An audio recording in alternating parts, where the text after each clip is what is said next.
Hello, my Redskin fans. Welcome back once again, my fellow feathered tribesmen, into this channel where we discuss everything Washington Redskins. All right, as you can tell by the title of this video, I'm going to be going into a little bit of my thoughts on Trent Williams. I didn't get a chance to talk about it before.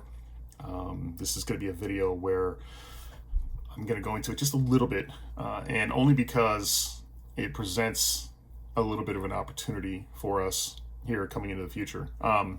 Other than that, I probably wouldn't have addressed it because it's been so far into the past. But talking about this issue now, I think it's definitely worth mentioning. Going into the Trent Williams situation, obviously, Trent Williams, to give you a little bit of history, and for those of you that know, and for those of you that don't, bottom line, my personal opinion on what happened was we have basically one of the best left tackles in football. I consider him to be one of the top three in pro football. He's a phenomenal left tackle. So phenomenal to the point where I don't necessarily think that there are a lot of Redskin fans out there that really understand just how good this guy is. If you are not necessarily somebody who is mentioned or necessarily know what it is that's going on in the trenches or what it is that you were looking at, it's really, really easy to overlook a guy like Trent. If you want to understand why it is that our quarterback does not get blindsided by sacks, it's a big part of it is because of a guy like Trent Williams. Quarterbacks that have been sacked in the past for us have been sacked either from the side they can see, right up the middle. Very, very few actually make it beyond Trent Williams. And when Trent Williams gets motivated and dedicated, he will basically mud suck just about any pass rusher in this league. He's that good. He's been in this league, and he's been on our team. We drafted him. I remember the day that we drafted him in the first round. The big debate was, besides all that, we ended up taking him. He ended up being a huge centerpiece for us in our offensive line after Chris Samuels had retired, and has been a staple in our locker room and a leader. It is unfortunate that the situation is what it is. And I honestly, in my personal opinion, people, to give you BFG's opinion on this, I think that Trent Williams has seen enough crap in his time with this organization that there was finally a straw that broke the camel's back. He's made it through a myriad of different quarterbacks, including the RG3 debacle. He's even lived through some of the situations with the general manager, the situations with the fans, the season tickets, all of that. He is a guy who's had, and if you think about it, he's one of the individuals that the media goes to for quotes every single game. And there's not a controversy that goes through this organization that has been through, that has not been asked of our fearless leader ever since he's been traded, ever since he's been signed. He's had to field questions for all of that. And he's been through almost all of it, way more than anybody else on this football team. And I think it finally got to the point where it took something small for him to finally say, I don't ever want to play football for this organization ever again. And I think he's been spending the last 10 years trying to decide if he's going to pull the trigger on this, because he wants to play for a winner, like most people do. He wants to play for a team that looks like they're going to be going to a Super Bowl, and it's rebuild after rebuild after rebuild after rebuild after quarterback after quarterback after quarterback. It just gets old. And it gets to a point where the longevity of your life is just it's not worth it. And I was surprised to find out that this had nothing really to do with money. It's not about the money. With Trent, it's principle. Trent can get the money. But when you've saved up enough of your money to where you can sit out an entire NFL season and not get paid, how many pros can say that? Trent Williams is prepared to sit at home in Texas and do nothing for an entire season and not get paid. That's how much of a precedent he is trying to set. And I am trying to figure out what it is about the president for this organization that has not made this his number one priority. And by number one priority, meaning I am taking an RV, a tent, a sleeping bag, something, and I am parking my ass on Trent Williams' front lawn. And I am not coming back until I figure out what the hell is going on with this guy, to whether I can either get him back in my building or figure out something else out to do with him. I'm spending every single waking moment of my time trying to figure out what's going on with Trent Williams. He's that important to this football team. And I wouldn't even do that for a quarterback, to tell you the truth. Trent Williams is the only guy on this football team, period, bottom line, the only player on this football team that I think you should do that for. Left tackle is a huge piece of any offense. Huge piece. So Trent Williams not wanting to come back, it is very, very clear that he does not want to play for the Washington Redskins anymore. He's willing to play for anybody else. He just does not want to play for us. He's willing to sit out an entire season to do it. All the rumors that you're hearing about Trent Williams coming back, I have a sneaky suspicion that part of the reason why there's talks of him coming back is because there is some underlying agreement, some understanding, something that is saying that if he does come back, he is to be traded. Now, just to cover a little bit of one particular side of that situation, him wanting to come back and wanting to be traded is a huge blow to every single Redskins fan out there. And the reason why I say that is because there's really, please list in the comments below if there's anybody that you can think of that the Daniel Snyder era has drafted, molded, and brought up through the ranks that was Pro Bowl worthy every single year and had a career that was trajectorying towards a Hall of Fame career. I can't think of one. The only one that has ever been on this football team that had any longevity was probably Trent Williams.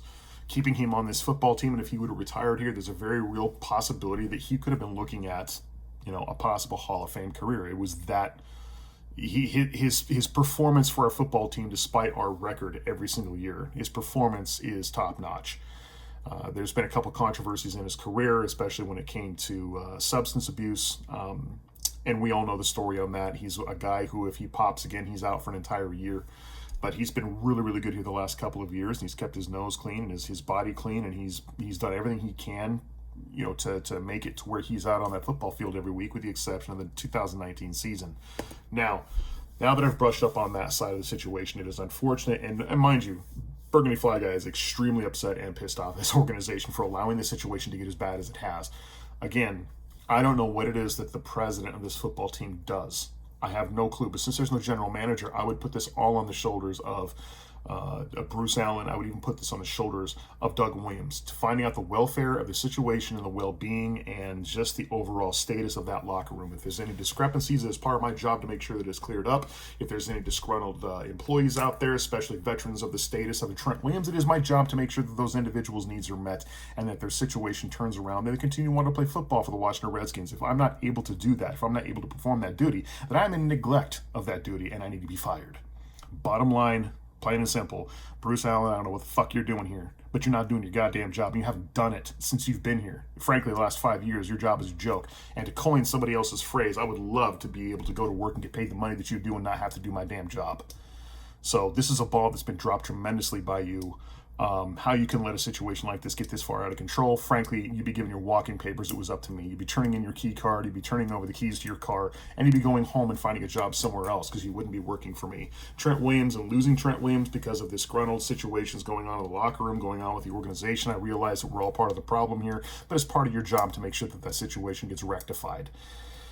Here I am talking like I know what it's like to be a president. I don't. But since his job is undefined, somebody has to pick up the ball on this, and it's not the owner.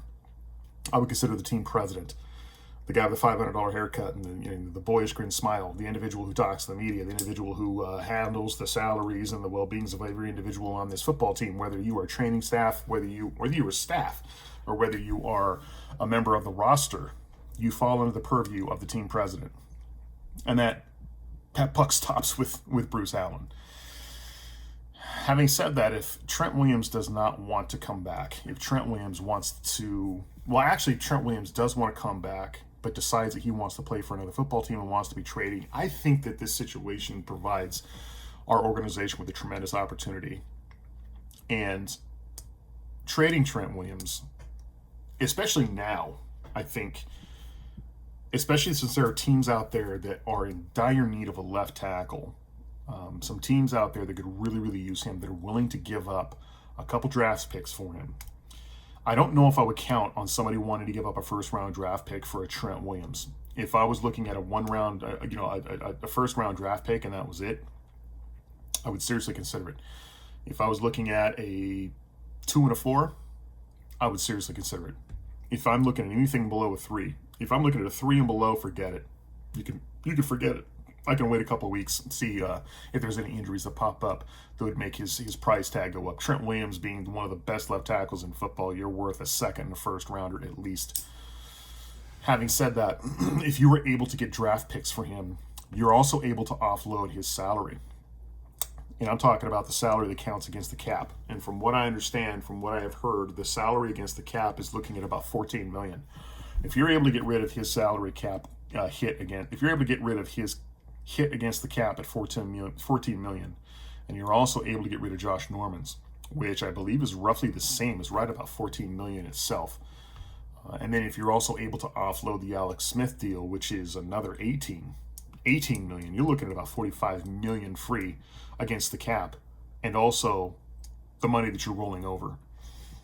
If you're looking at the money that you're rolling over plus freeing up this cap space by letting these people go, I mean, Jordan Reed's even in there too. I would throw Jordan Reed in there. You're looking at a massive opportunity to rebuild. Now, hear me out.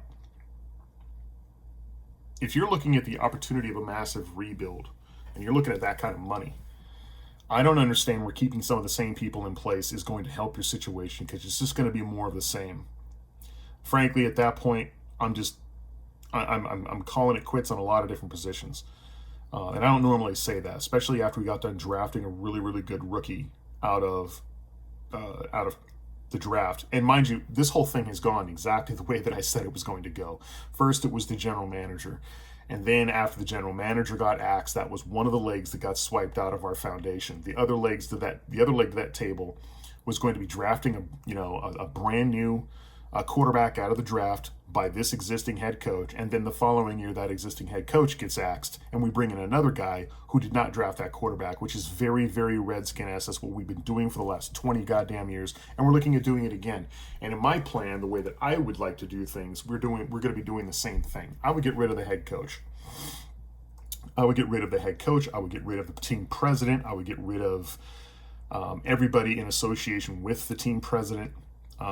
However, I'm also getting rid of the training staff. The training staff, I don't know what it is they're training these guys to do, but whatever workout regimen they got, it's not working. Either it is deteriorating the small tissues in the body to where it's making them more susceptible to injuries, or whether they're not strengthening those areas. It's something. These people are getting hurt right and left. And I'm not paying these guys top dollar to have these guys fall for the second year in a row. I mean, we had so many injuries just in the first week, and we probably got some more coming out of the second as well. Not good. Not good at all. We can put a much better training staff in there. The other thing that I'm doing is I'm going to hire a brand new public relations firm. And it's a public relations firm that I would hire for the long term. I'm looking for at least the next 5 to 10 years, somebody that's going to be motivated and dedicated to turning the situation around. Their main focus is going to be putting butts in the seats that are going to be season ticket holders, bringing Redskins fans back to the seats. I realize that that's not something that Daniel Snyder gives a damn about. He doesn't care. He doesn't care who's in the stands. He took a look at that game last week and did not care, because the majority of those seats were filled. Even though 60 to 70% of those fans were Cowboys fans, he doesn't care. That's all revenue in his pocket. That's one of the reasons why we suck as bad as we do. But I'd bring a public relations firm in. Also, I'm hiring a brand new team president, and I'm hiring a brand new general manager. And let me tell you the difference as to what I would describe those two positions to be. In my opinion, the team president will work on the administration side of the organization. He's working on a new stadium deal. He's working with public relations, along with the advertising. These are things that I think would definitely help to reshape our image. And also, the general manager position, you're basically player personnel. I would be taking my general manager and I'd be looking for a brand new coaching staff. My general manager's focus is going to be hiring a head coach. Hiring a head coach means bringing in a new coaching staff. That's going to be especially a new defensive coordinator. I'm getting a brand new defensive coordinator. I think some of you would be very, very happy to hear about that. Also, I would keep the individuals in charge of the draft, the scouting, the individuals in charge of putting together our draft board. I think we've done a really, really good job the last couple of years. I would keep that staff as much as they possibly could, and I would use my general manager to work with them implicitly on getting us players in here, especially out of the draft. The focus is, honestly, the key to success for the future is going to be the draft. We have to hit on a lot of these draft picks, and that's something that we have not necessarily been able to do. Another thing a general manager is going to focus on, he's going to have a lot on his plate, but another one's going to be player development. We do not develop players here. We suck at developing players. We either have a lot of talent at certain positions that has already been there, but as far as bringing somebody up and making them better, especially on the defensive side of the football, the focus needs to be on the defensive side of the football. That is where I am really, really concerned with a guy like Montez Sweat. I'm really concerned with our linebackers. I just hope our linebackers haven't peaked. And granted, a couple of these guys are rookies and this is their first season. I understand that. But I need to see progression. I need to see progress. These individuals get better, especially out of a pass rusher that was drafted out of the first round. You need to see a guy like that. And I'm watching him very, very closely. And I watched him very closely in this game, and I haven't seen a whole lot of progress. But you need to see progress year by year by year in order to get him out of that rookie contract. He needs to be a whole lot better than what he is now. If I'm a general manager, I'm focusing implicitly on player development. I want to bring those guys in here. We're really good at drafting them, but once we draft them, we need to get them in here and develop them. We need to get them in here to make them better. We don't develop defensive backs, and we don't develop pass rushers. We don't develop linebackers.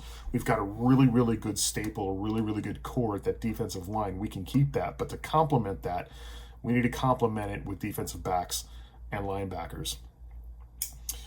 Also, if you end up getting rid of a Trent Williams, that makes your draft really simple in the first round, doesn't it? Because you have to draft a left tackle at that point. Very rarely would I ever want to trade up in a draft, but I would be willing to do it for maybe two positions. One is a quarterback, the second is a left tackle. Pass rusher, it really depends on the pass rusher. It'd have to be a specific person that I'm going after. And frankly, I haven't really noticed anybody in the last 5 years that would be worthy of me wanting to trade up to get picks for. To trade up my future in order to get a particular individual. I haven't seen that person in the last couple of years. So I don't think I would do that. But to get a left tackle, to get that one left tackle to protect your quarterback, that's what I mean. I'm thinking about the future of my rookie quarterback. Right now, the future needs to be focused on the guy that we drafted last year. He needs to be the foundation of the future of your organization. And frankly, being the situation is what it is, for those of you that want to know what my position is on it, that kid's not seeing the field at all this year. I realize that there are some of you that are calling for him to start right now, and why not? The question is, why not? Why don't you start him right now? I'll give you a reason why not. The reason why not is sitting right next to Daniel Snyder in his booth. The reason why not is shattering your leg. The reason why not is a season-ending injury. The reason why not is because you have Donald Penn protecting your blind side. That's the reason why not. I would not throw him to the Wolves, not in this league. Especially not against a defense, like what the Chicago Bears have to throw at us, or some of these other teams have to throw at us. I realize I'd be sacrificing a lot of experience, but with the state of this offensive line, with the lack of weapons that we have on this offense at wide receiver, I'm not doing it. With the lack of run game, there's not a whole lot of reason for me to throw him in there, especially when it comes to, if I'm getting rid of my head coach, if nobody gives a damn, why am I throwing my rookie quarterback out there? To gain experience off a team that really doesn't give a damn anymore, to gain experience off a team with a head coach that's not going to be there much longer, I'm saving him. I'm sorry, I'm going to keep him on the sideline. I'm not throwing him in this football game. I'm going through, in fact, he's third man on my roster at this point. He's 3 men deep. I'm going with, Casey Keenum. I'm going with, who's that other guy that we have as backup? You guys know what I'm talking about. I'm going with him in my second, and then, my rookie's going to be third. But after this year, if I'm rebuilding, I'm focusing on protecting him. And if I'm looking at rolling over anywhere from $70 to $80 million in cap space, I'm signing my offensive line. I would sign Morgan Moses. Yes, I would sign Brandon Sheriff. I have a lot of faith that those individuals are going to get better, even though we haven't seen it yet. But I think a big part of them getting better is hiring a brand new offensive line coach is going to help them get better. Again, the player development. These guys play really, really well. I just don't think the aspiration is there. I think they know their season's already lost, and they're making stupid mistakes you don't normally see them make. I think once the attitude changes and the rebuild comes in, I think you may see their play go up a little bit. So I'm protecting the future. I'm going after a left guard, and I'm definitely going after a left tackle, and probably maybe a position or two. We picked up a guy last year, if I'm not mistaken. We picked up a guy in the third round last year, kid out of I can't even remember where the hell it is that we picked him up in. I wrote it in my notes somewhere. Out of Indiana, guard. Yes, Webb Martin out of Indiana. That's an individual. I mean, where are we at on developing this individual, especially at left guard? Because frankly, Waters is not cutting it. That guy, Eric Flowers, I'm sorry, Eric Flowers, that guy sucks. That guy's horrible. I would almost throw in, a Webb Martin rookie out of Indiana just to give him some experience. I could see giving him some experience. Why not? Okay, so those are the two things I would do. President, general manager, and those are the clear lines that I would have delineated between those individuals. I would make those two individuals equal, so there is no power struggle between the two of them. And that's about it. That's pretty much where I would leave it. Anything to do with player personnel comes the general manager. The president does not dabble at all into that situation. And the general manager does not dabble into exactly where it is our stadium goes, does not dabble into the public relations side of things. Yes, he gives interviews. That's about as public relations as he gets. And that's about it. And frankly, I would get that's pretty much how I'm going to leave it at that. That's pretty much what I would do. After that, it's whatever money it is we have left, and it looks like it will be a significant amount of money. Frankly, we've got to give our quarterback position more weapons. The weapons that we have on offense are not. There's potential in a couple of positions. I would look at getting some weapons at wide receiver. Especially in free agency, I would look at getting some individuals in here that can help out our quarterback. I would say signing a wide receiver, a split end wide receiver, is a waste of money and a waste of time in this offense. Jay Gruden does not like that outside wide receiver position. Frankly, if you play that wide receiver position and you are not a slot receiver, then your job is either to A, run off the safety, or B, block. That's it. That's your future. And it sucks because I watched the coaches' film of these individuals, and there are plays that are there. There are plays that are there within 3 to 4 seconds. Digs, cuts, curls, outs, slants, all kinds of stuff that's there. He just will not, he won't do it. And if he does, it's very, very rare, and he will never go back to it. He loves that slot receiver. He loves that running back in the flat. He loves the screens. I mean, right now it's the run and shoot stuff. I mean, he loves the shallow check down, dink and dunk, shallow flat in front of the linebackers. That's pretty much what it is that he likes. That's what he's going to stick to. And that's not going to help us if we have not established a very good running game. The running game right now, that offensive line is horrible. The offensive line is horrible. We have to get a lot lighter. If we're going to be able to do, there's no inside run game. I don't know if you guys have noticed that. I'll cover this in the Dallas Cowboy review, but I think that the foundation of this organization has always been the offensive line and always will be the offensive line. If there's a breakdown in the offensive line, your offense goes 3 and out, and your defense comes back out on the field. And if your defense can't come off the field, it's bad. You need to be able to sustain and establish an offense. And part of doing that is passing and running. And it doesn't get much further than the offensive line. If you don't have all 4 or 5 of those individuals, I don't know if you notice, a big part of our running game, guys, has to do with the blocking of the tight ends. We will not run between guards. We won't. And even if the play is designed to go there, our running backs will not go there. I don't know how many times I have seen Adrian Peterson sidestep. He will sidestep and go to the outside. He would much rather take on a linebacker than go in the middle between those defensive tackles and linebackers, because he knows he's not going to get anywhere, because he knows those individuals at the center guard position suck. He knows they're not very good. And I don't blame him. Frankly, I don't blame him. Take your chances on the outside, because there's nothing going on the inside. That needs to change. And that changes when you change personnel. You need to get better. You need to get a better left guard. And frankly, you might even need to get a better center. I like Chase Roullier. I think he's a serviceable center. But at this point, he's probably just a backup. We need to get somebody with a little bit more, somebody with a little bit more power, somebody with a little bit better technique. Those are things that I think he lacks. He's got good mobility, but his run blocking is not very good. That's about it, guys. We have what I would consider a very rare opportunity here as Skins. We have an opportunity at a true rebuild. Anything shy of this is just going to be more of the same. We've got to get the president out of here. We have to have a general manager that is a player evaluator come in here, evaluating our talent, getting the talent in here, and finding a way to develop them once they're here, and then keeping them here. That's That's it. Somebody who has the ability and the power to make those decisions. We have to get a team president here, somebody in here who is going to work with the media, that is going to help change the image of this situation around. That is what I think is going to help a little bit. You're not going to be able to do much without winning.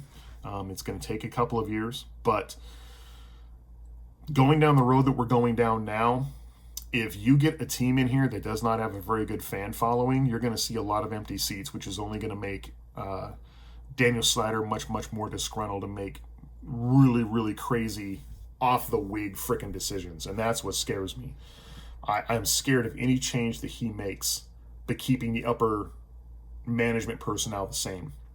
If he continues to hang on to Bruce Allen for the next 3 to 4 years, it's just going to be more of the same. The head of the snake is what's the worst about this organization. Unfortunately, there's nothing we can do about our owner. Our owner is one of the worst in football. I've been saying that for I don't know how many videos, but I've been saying it forever. There's nothing you can do about him, but the people around him, that's what needs to change. Our team president's got too much of a say, and he's more often than not wrong.